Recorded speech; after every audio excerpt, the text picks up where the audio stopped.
So the first part of this, what we're going to do is create a quick gesture just to get a sense of the pose. And for this portion, we're going to use a kind of a bean shape. So it's just an abstraction of what we're actually seeing. So this section down here is the pelvis. The section up here is the shoulders or the back. And then the next thing I want to get is the spine, so that there's some sort of direction to this figure. All right, it's going to come down, sort of follow that movement. The next thing that we're going to add is shoulder, so to get the sense of the angle of the shoulders. In this case, the shoulders seem to be very straight. And then the angle of the pelvis, it's kind of pinching here, so it's stretching on the opposite side. That means that the pelvis is going to go something like that. Okay, and once we have that sense of the pelvis, I want to go with kind of thinking about the bones of the legs, the bones of the arms, as opposed to thinking about the mass. So we're thinking about the mass of the torso, but we're thinking about the bone structure on the legs for this kind of gesture.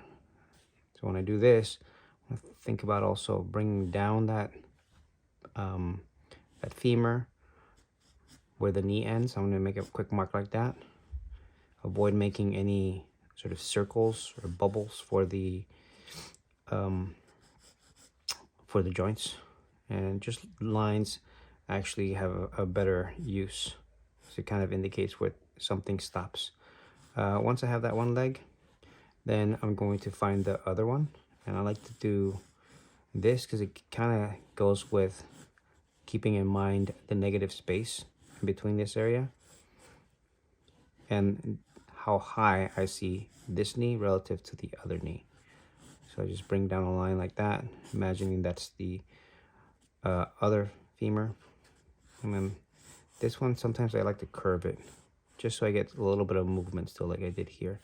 I want to curve that, bring that down, curve this, bring it down, get the ankle and then the foot, get the orientation of the feet.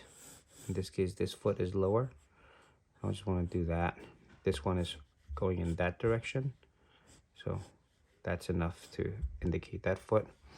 Then back up to the arms.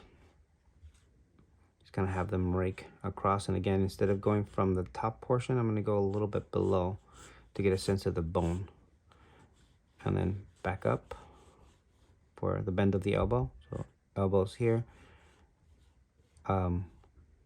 Forearm goes up, and then kind of like a little box to indicate the wrist and the hand.